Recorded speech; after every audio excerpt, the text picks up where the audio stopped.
Épisode assez sensationnel parce que déjà, je le répète depuis toute la saison, c'est je pense l'épisode le plus intéressant. Et parcours aussi assez phénoménal pour Antoine. Et avec ça, c'est aussi l'épisode avec la marque la plus connue.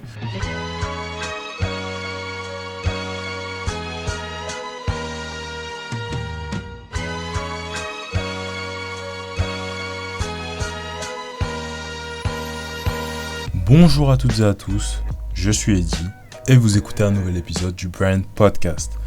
Aujourd'hui, on se retrouve pour un épisode très spécial puisque c'est la troisième fois que je fais ce type d'épisode depuis le début du Brand Podcast. C'est l'épisode solo, celui de conclusion. Donc aujourd'hui, pas d'invité, seulement vous et moi pour échanger un petit peu plus sur l'avenir du podcast, pour faire un petit retour en arrière par rapport à tout ce qui s'est passé sur la saison précédente et un petit peu pour parler voilà, de l'envers du décor aussi et des petites anecdotes un peu marrantes pour faire un point chiffre, en bref, plein de choses aujourd'hui. Pour commencer cet épisode, je voulais vous dire merci parce que c'est vrai que mine de rien, là ça va bientôt faire 1 an que le podcast a démarré. Il y a déjà eu 3 saisons. Je vois sur mon petit compteur qu'il y a déjà eu 35 épisodes, donc 36 avec celui-là. Donc voilà, c'est toute une aventure qui serait pas possible sans vous, parce qu'il faut bien qu'il y ait des gens qui écoutent les épisodes, quoi. Donc voilà, je tenais par commencer à vous dire merci. Et puis surtout, merci pour toutes les bonnes idées, quoi. Parce que le podcast aujourd'hui, c'est quelque chose que je co-construis avec la communauté et aussi avec les invités surtout. Et c'est vrai que tout le monde me donne plein de bonnes idées que je peux réexploiter derrière. Et c'est un petit peu aussi pour ça que je tiens à faire ce type d'épisode-là, puisque c'est vrai que derrière, on n'a jamais vraiment de contexte sur moi, qu'est-ce que je pense aussi et comment est-ce que je veux amener le podcast. Donc ça va être tout le vif de ce sujet aujourd'hui. Si on commence par le point format, aujourd'hui la saison 3 du Brand Podcast, c'est une saison assez particulière puisque c'est la mise au centre de l'humain autour du podcast. Aujourd'hui, sur la première saison, on était avec un podcast avec 30 minutes, très court, que sur la marque. Ensuite, on a évolué vers la saison 2 avec un podcast à 30 minutes sur la marque et 15 minutes sur la personne. Et aujourd'hui, c'est totalement l'inverse. C'est 30 minutes sur la personne et 15 minutes sur la marque. Et ça va le rester. Je suis assez content de ce choix-là. Et c'est un choix que j'ai aussi pu transmettre par le fait que maintenant, si vous regardez les épisodes sur les titres, il y a les noms des invités, les prénoms, etc. Et c'est assez important pour moi parce que ça impacte ce que j'ai comme vision pour la suite du podcast, qui est que aujourd'hui, l'intérêt premier que vous pouvez avoir à écouter le podcast, c'est plus vraiment d'apprendre des choses au sens très technique. Vous allez en apprendre un petit peu, c'est vrai, parce que je tiens à ce que ça reste un podcast marketing, effectivement, avant tout. Mais vous allez surtout découvrir les personnes qui se cachent derrière les marques que vous connaissez probablement ou non. Et pour moi, ça fait un peu sens de parler de tout ça, parce que quand on rattache le mot brand, donc la marque, à personal brand, donc la marque personnelle, on obtient en fait tout un tas de personnes et un panel de personnalités différentes et d'histoires, etc., qui sont extrêmement intéressantes à raconter. Et c'est pour ça que voilà, sur la saison 4 du podcast, on va garder cette structure-là. Je vais pas la changer parce que aujourd'hui, je me suis rendu compte que 30 minutes c'était trop court, mais 45 c'est suffisamment bien pour avoir juste un podcast qui est condensé, donc on raconte pas toute l'histoire non plus, on passe sur certains sujets, hein. Le but, moi, c'est pas que je fasse des podcasts de 1 heure, parce que je suis assez à l'aise avec mon format, mais ceci étant dit, je veux avoir un podcast qui soit un petit peu plus divertissant, je dirais. Aujourd'hui, quand on regarde la dernière section, qui est la section Fast and Curious version Brand, c'est un truc qui a tendance à plaire aux invités.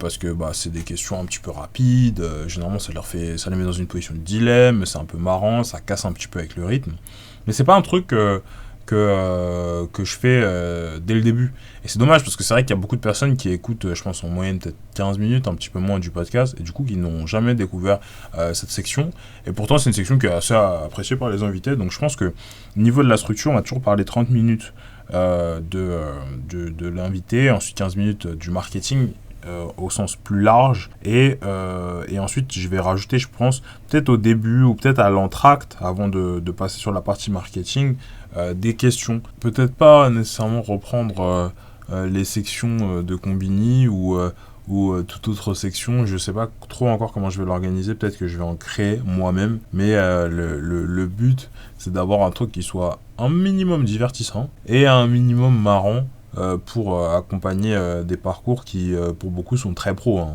N'oublions pas, voilà, c'est un podcast professionnel, les gens parlent de comment ils travaillent, etc. Et moi je pense que les marketeurs que vous voyez derrière ces marques, ce sont des humains, et du coup assez logiquement ils rigolent aussi, ils ont des trucs qui les amusent, et du coup c'est un peu dommage de ne pas ajouter cet ADN un peu plus divertissement à tout ça. Donc voilà. Sur la partie format, on va aussi un peu plus se détacher de l'aspect marque au sens du marketing, ce qui veut dire que là je l'avais déjà un peu fait sur la saison 2 en laissant en fait la possibilité aux invités de parler sur la deuxième partie de marketing, mais c'est vrai que les invités parlent toujours quand même beaucoup de marque, et c'est vrai que ça c'est pas la grosse partie nécessairement du marketing, ça en fait partie mais c'est pas la grosse partie.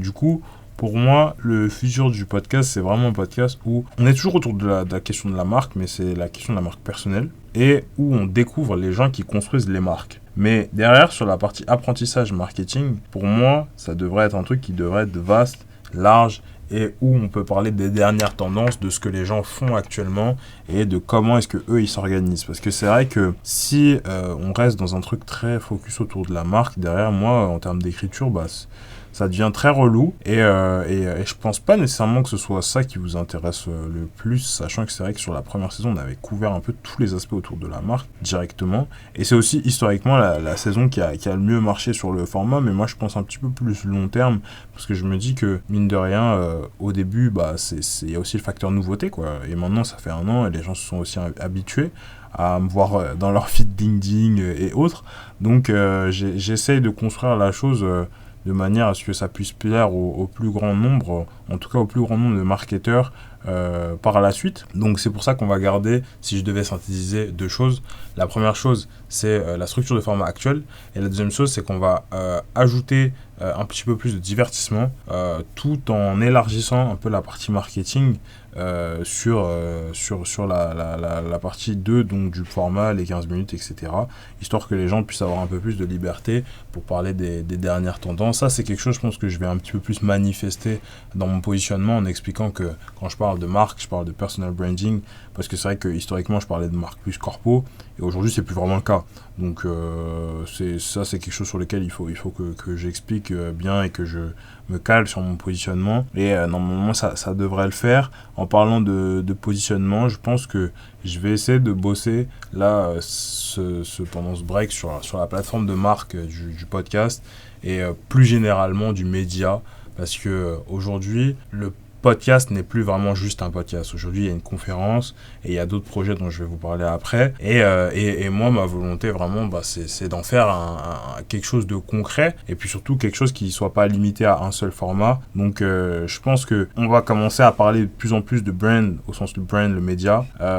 Et ça implique forcément que je dois avoir une plateforme de marque, quoi, parce qu'aujourd'hui, j'y ai jamais vraiment réfléchi. J'ai toujours construit le podcast parce que moi, ça m'amusait déjà dans un premier temps, et aussi parce que je pense qu'il y avait vraiment un trou, en tout cas dans ce marché du podcast, avec plein de marketeurs qui n'attendaient que de raconter leurs histoires et d'avoir un coin un peu pour eux. Donc je pense que je vais vraiment essayer de bosser surtout aussi autour de mon identité visuelle, parce que c'est vrai que chaque saison, visuellement, le podcast change, et c'est assez normal, parce que j'ai toujours voulu le faire de cette manière, histoire de pouvoir peaufiner un petit peu le format, et pas nécessairement m'enfermer dans une case très vite, parce que je savais pas encore trop ce que j'aimais faire, ce que les invités aimaient, et avec quoi ils étaient à l'aise, et aussi ce que l'audience appréciait. Aujourd'hui, je commençais un peu plus à comprendre, à avoir solidifié tout ça, donc il faut que je bosse sur ça, sur mon identité visuelle, sur ma plateforme de marque, et que on puisse parler de brand au sens le média, hein. Qui dit média dit pas nécessairement site, hein. Aujourd'hui, c'est pas prêt du tout. Je pense pas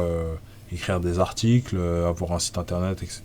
Mais on va tendre un petit peu plus vers ça, je pense, dans les prochains mois, via plusieurs changements. Je vous parlais de projets. Le premier projet, c'est que la chaîne YouTube que j'ai, au sens personnel, donc Eddie Socrates, pour ceux qui veulent aller voir, va devenir la chaîne du média brand. C'est un choix assez important, et je le fais volontairement, parce qu'aujourd'hui, cette chaîne YouTube, je l'utilise plus vraiment. j'ai mis à peu près 6-7 ans à la construire autour d'intérêts qui étaient les miens, personnels. Et aujourd'hui, moi, j'ai vraiment une volonté de m'écarter, en tout cas médiatiquement, du devant de la scène et de laisser mes projets parler pour moi, entre guillemets. Aujourd'hui, sur cette chaîne, ça m'a donné vraiment l'occasion d'expérimenter plein de trucs, de parler de plein de sujets, mais je me suis rendu compte que, en fait, de plus en plus j'avance et de plus en plus, ce qui me passionne, c'est ce que je fais au quotidien. Et je peux pas nécessairement en parler parce que je vais pas vous faire des vlogs sur comment je travaille, etc. Parce que ce serait pas très marrant pour le coup. Mais par contre, avoir du contenu très spécifique lié au marketing, ce sera intéressant et pouvoir utiliser cette chaîne sur laquelle j'ai construit une audience qui certes n'est pas extrêmement bien qualifiée parce que c'est une audience de gens qui m'apprécient personnellement et peut-être pas nécessairement les projets, mais ne pas l'utiliser, ce serait quand même du gâchis. Donc ça va devenir le cas. Aujourd'hui, je peux pas scaler sur les formats, donc je vais pas lancer de nouveaux formats tout de suite. Ce qui va se passer en fait, c'est que dans un premier temps, cette chaîne-là, elle va surtout servir de haut d'entonnoir pour la chaîne du podcast, parce que la chaîne du podcast aujourd'hui, elle sert surtout à être une chaîne de rediffusion, un petit peu à la manière d'un Spotify et d'un Apple Podcast, de tout ce qui se passe. Mais il n'y a pas une dynamique de découvrabilité, hein. C'est vraiment juste comme s'il y avait un répertoire, un intranet et on pouvait voir tous les épisodes. Or, sur la chaîne Brand, moi j'aimerais bien avoir des formats plus courts, donc de 5-6 minutes, avec généralement une question qui a déjà été répondue par un invité dans le podcast, et chaque semaine poster des extraits du podcast sur cette chaîne-là, histoire que les personnes qui me connaissent puissent découvrir peut-être des extraits, qui leur donnent envie d'écouter le podcast, qui leur donnent envie derrière d'aller et de me rencontrer, de rencontrer les invités directement à ma conférence, le Brand Builders Talk. Et en parlant de la conférence, justement, il y a un deuxième aspect, c'est que je vais créer aussi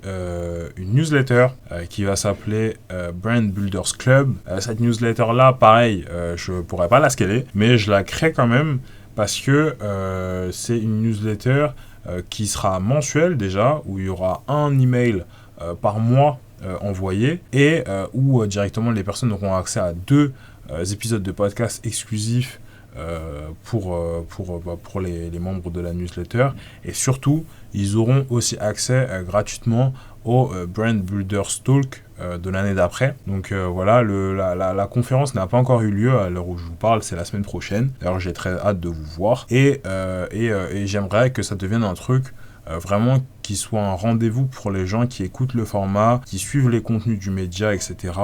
Et c'est pour ça que je crée aussi cette newsletter, histoire d'avoir quelque chose de vraiment exclusif. Ça ne veut pas dire nécessairement que ça va être payant. Aujourd'hui, le Brand Builders Talk n'a pas vocation à devenir un événement payant, mais c'est déjà un événement où je pense qu'il faut qu'il y ait un certain niveau de sélectivité pour que ce soit pertinent pour vous, en fait. Donc je l'ai fait dans un premier temps en partenariat avec mon école.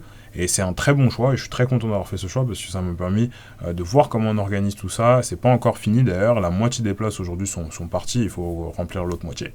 Donc du coup voilà, mais à terme j'aimerais bien m'émanciper aussi, faire mon truc de mon côté et vous proposer un truc qui soit un petit peu plus correspondant à vos attentes. La newsletter donnera aussi accès à un groupe privé. Je sais pas encore si je vais le faire sur Facebook, sur WhatsApp, sur Telegram, peut-être sur LinkedIn, je sais pas encore trop, mais globalement c'est ça les avantages à être un membre du Brand Builders Club. Newsletter complètement gratuite et mensuelle, je le rappelle. Du coup voilà, il y aura ces 2 éléments, la chaîne YouTube perso qui devient la chaîne du média, la création entre guillemets du média au sens brand, donc ça veut dire plateforme de marque, et aussi la création de la newsletter qui viendra complémenter l'événement, le Brand Builders Talk. Tout ce qui va être rebranding, plateforme de marque, newsletter, etc. Tout ça sera annoncé normalement au tout début janvier, au moment de la sortie de la saison 4, donc le 17 janvier. Aujourd'hui, je suis dans une phase où j'ai beaucoup travaillé cette année et j'ai envie de faire un break un petit peu. Donc, du coup, voilà. Lancement de la saison 4 le 17 janvier. À ce moment-là, vous aurez plus d'infos sur la newsletter, ou un endroit aussi à s'inscrire parce que je ne l'ai pas encore créé. Un endroit, évidemment, où vous pourrez retrouver des petits clips directement sur la chaîne. Plein de choses comme ça. Je suis très content de pouvoir vous annoncer tout ça. C'est un projet sur lequel maintenant je bosse depuis 1 an et c'est vraiment de le construire correctement, en tout cas de le faire au mieux pour vous. J'ai conscience que c'est vrai que c'est un petit projet pour l'instant et je le fais vraiment humblement, mais bon, en tout cas moi ça me plaît, donc je vais continuer à le faire pour le coup. Il faut juste que je tombe pas dans le piège de trop faire de choses, parce que historiquement je suis beaucoup tombé dans ce piège là et c'est pour ça que j'essaie d'avoir des trucs que je peux ou non scaler. Pour le coup, les épisodes par semaine, je sais comment m'organiser pour tenir le rythme, donc ça c'est cool. La newsletter c'est un email par mois plutôt, donc ça devrait le faire. Et après les clips c'est en fait des extraits de contenus qui sont déjà produits, donc normalement ça devrait le faire aussi, donc j'ai pas de doute sur ça.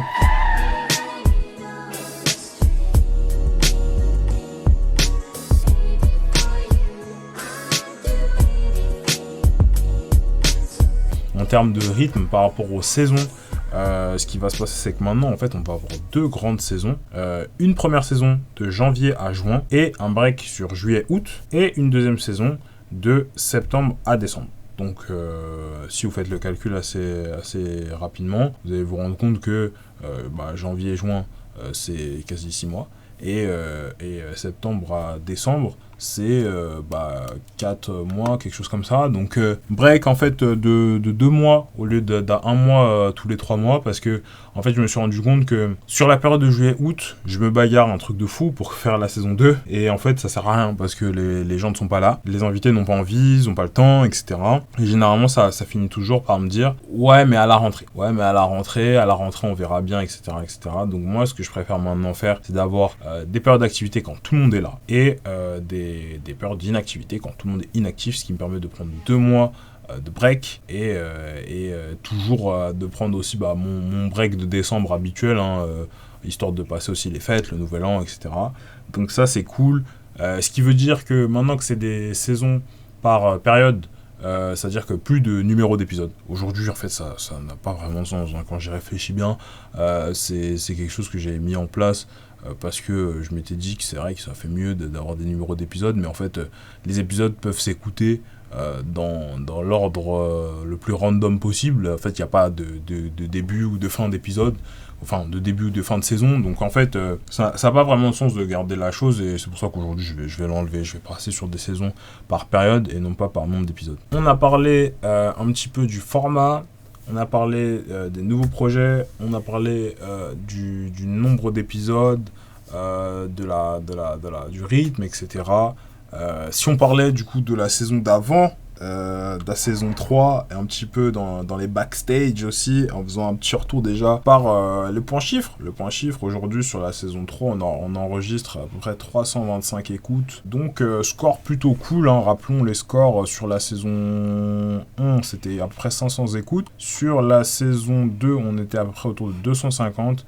Et sur la saison 3, on est autour de 325. Donc, toujours des scores très mitigés par rapport à la saison 1, parce que la saison 1 était quand même la saison qui a scoré le plus, mais historiquement, c'était aussi la première et les gens ne connaissaient pas le format. Et c'est aussi la saison avec les épisodes qui datent le plus. Donc, c'est assez difficile d'évaluer si les gens ont aimé parce que c'était le début ou s'ils ont aimé parce que c'était le format qui les intéressait. Ceci étant dit, moi, je suis quand même content de cette saison sur le point chiffre, parce qu'en fait on a eu des épisodes qui ont scoré et qui étaient en milieu. Je pense par exemple à l'épisode de Advantale avec Vincent Moreau par exemple, qui est le deuxième épisode qui vous a le plus plu sur la saison, et qui est l'épisode numéro 4 par exemple. Donc, enfin numéro 5 plutôt. Donc on aurait pu se dire que les épisodes du début fonctionnent, alors que c'est pas nécessairement le cas. L'épisode de chez Content Square aussi vous a plu avec Geoffrey Vion, alors que c'est le dernier épisode de cette saison. Donc en fait, je pense que c'est vraiment plus un rapport avec la qualité de l'épisode plus que avec le fait qu'ils sont en début ou en fin. Donc petit à petit, on fait mieux que sur la saison d'avant. Sur la saison d'avant, il y avait la moitié d'épisodes qui étaient en moins. Donc, grosse saison en termes de nombre d'écoutes. Mais bon, c'est pas grave. Il y avait aussi des gros noms dans la French Tech. Je me rends compte qu'effectivement, s'il y a des gros noms, généralement, ça attire plus de monde aussi. Donc bon, je vais continuer à essayer de diriger la ligne édito aussi vers ça pour rencontrer plus de personnes et aussi des marques qui vous intéressent et que vous connaissez. Si on fait un retour sur pareil sur le top 3. Aujourd'hui, le 3e épisode sur cette saison, c'est l'épisode de Camille Théron-Charles du Livre Bleu, qui vous a particulièrement intéressé, voilà, autour d'aligner passion, mission, etc. Camille, d'ailleurs, que vous pourrez retrouver à la conférence, le Brand Builder Talk, le 13 décembre, directement. Le lien pour vous inscrire est toujours dans la description. Le 2e épisode qui vous a le plus intéressé, c'est l'épisode de Vincent. Vincent, que je souhaite embrasser, parce que c'est vrai que mine de rien, il était censé être à la conférence, puis finalement, il n'était pas dispo.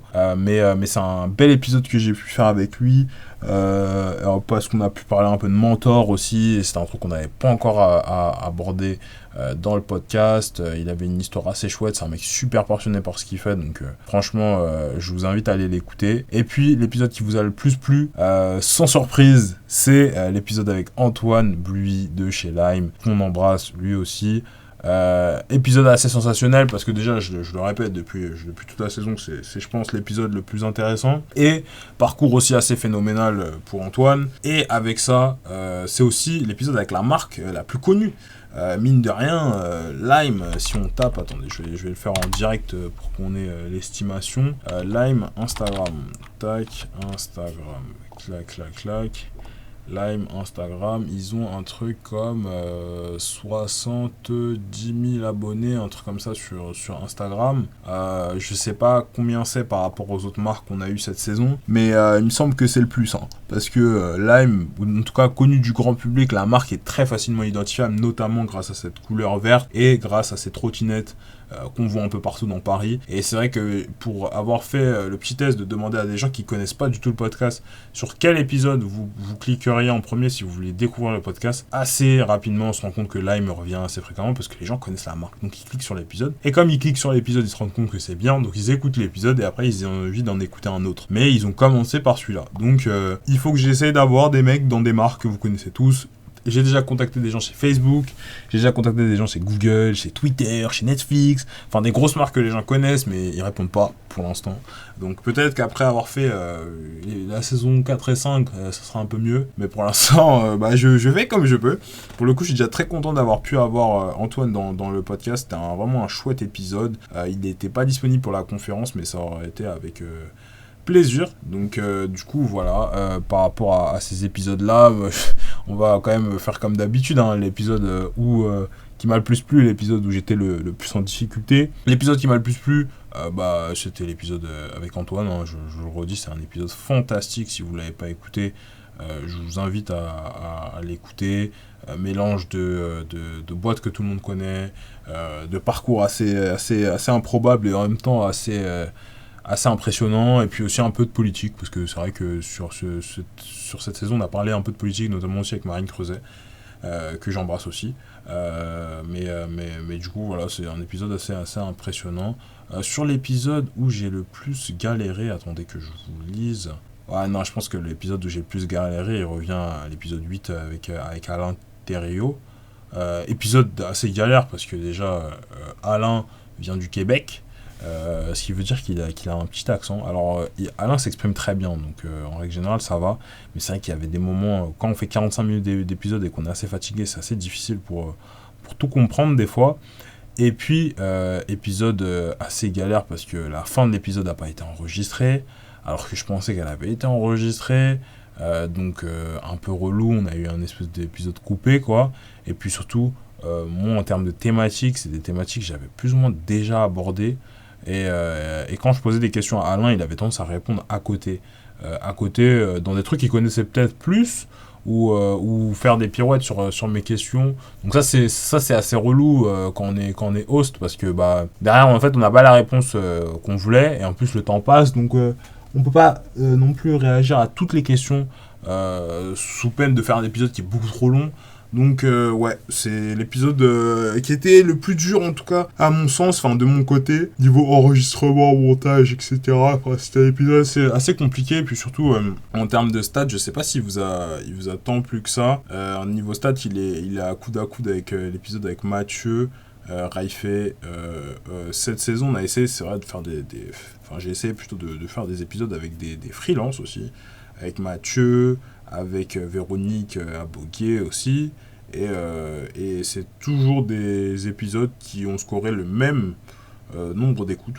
Donc bon, je sais pas si c'est un bon signe ou pas. Je pense que je vais peut-être essayer d'en faire moins et de me concentrer plus sur des marques que vous connaissez au grand public, parce que c'est vrai que c'est des épisodes qui marchent vraiment bien et sur lesquels on apprend un truc de fou, même si je voulais aussi avoir un petit peu plus de diversité, parce que je me dis, le marketing c'est pas nécessairement qu'un truc de boîte, il y a aussi plein de freelance, donc si eux aussi pouvaient avoir leur épisode, ça aurait été assez intéressant.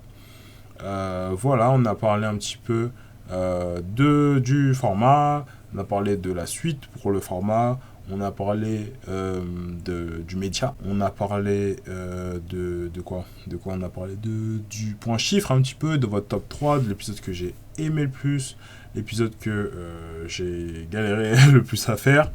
Voilà, je pense qu'on a plus ou moins fait le tour. Moi, j'aimerais juste clôturer cet épisode en vous remerciant de nouveau pour le soutien, pour les bonnes idées, pour tout ça, parce que c'est important. Le projet est petit, mais le projet continue à grandir. Aujourd'hui, j'ai la chance de pouvoir organiser une conférence qui aura lieu le 13 décembre, je le rappelle, à 19h à 20h30 sur le campus de l'EM Normandie, donc à Paris, au 64 rue du Ranelagh. Donc voilà, si vous voulez vous inscrire, vous pouvez le faire directement sur le lien qui est en note dans le podcast, qui est sur le compte Instagram, qui est sur la page du podcast, donc il est un peu partout. Et à cette conférence-là, mine de rien, je peux pas non plus la remplir s'il n'y a pas de gens qui écoutent le podcast, quoi. Enfin, à un moment donné, il faut bien qu'il y ait des gens qui viennent dans la salle, etc. Donc c'est plutôt cool. Je voulais aussi, pareil, vous inviter à vous inscrire. Aujourd'hui, les places sont limitées à 50 personnes. Il y a déjà 25 personnes qui se sont inscrites. L'événement est la semaine prochaine, donc je pense que on finira autour des 30-35 personnes probablement, ce qui est déjà très bien personnellement, puisque ça va être ma première conférence. Je vais vous inviter à suivre le podcast sur les réseaux sociaux. On est 150, il me semble, sur Instagram. On est 300 sur LinkedIn, sur la page du podcast, je veux dire. Et sur mon compte LinkedIn perso, on doit être autour des 2600 quelque chose. Donc plutôt cool. Et ça continue de grandir petit à petit. Maintenant, il va y avoir aussi ma chaîne YouTube personnelle qui va venir se rajouter à tout cet écosystème-là, avec les clips, etc. Donc ça va permettre aussi d'aller chercher un petit peu plus peut-être de traction par rapport à tout ça. Donc voilà. Chose que je remarque aussi, c'est que sur les plateformes type Apple Podcast et tout, on n'a pas de review, ce qui est plutôt triste, parce que franchement, les reviews, il me semble, je sais pas trop comment est-ce que c'est, à quel point c'est difficile à mettre ou pas sur ces plateformes-là, mais je pense que ça pourrait vous intéresser, quoi. Donc voilà, n'hésitez pas à en mettre des petits commentaires, des petites reviews sur le podcast. Je pense que ça pourra aider la chose à se développer. Voilà, il faudra peut-être que je fasse peut-être un concours, je sais pas trop comment on peut articuler le truc, mais bon, ça peut être intéressant pour développer un peu la chose, parce qu'il me semble que c'est assez important vis-à-vis de la découvrabilité du podcast, mais ça devrait arriver dans les prochaines semaines. Je vais essayer aussi, ça c'est un truc pour l'année prochaine, de faire des contenus avec d'autres podcasteurs, parce que c'est vrai que je traite tout seul, quoi, dans ma bulle et tout, mais je pense qu'il doit y avoir peut-être probablement d'autres podcasteurs qui sont un peu dans le même truc que moi, qui ont envie de faire des collabs. Donc on va voir comment ça peut se dérouler. Donc voilà, sans plus tarder, je vais de nouveau vous remercier. Je suis très fatigué en cette fin d'année, franchement. C'est un rythme assez rapide, assez soutenu, entre les cours, entre le travail, entre le podcast, etc. Donc du coup, voilà, je vais me faire mon break, bien mérité. Et puis nous, on se retrouve le 17 janvier 2022 pour le retour de la saison 2 et pour toutes les news dont je vous ai parlé. Sur ce, je vous souhaite une bonne fin de journée. On se dit ciao ciao.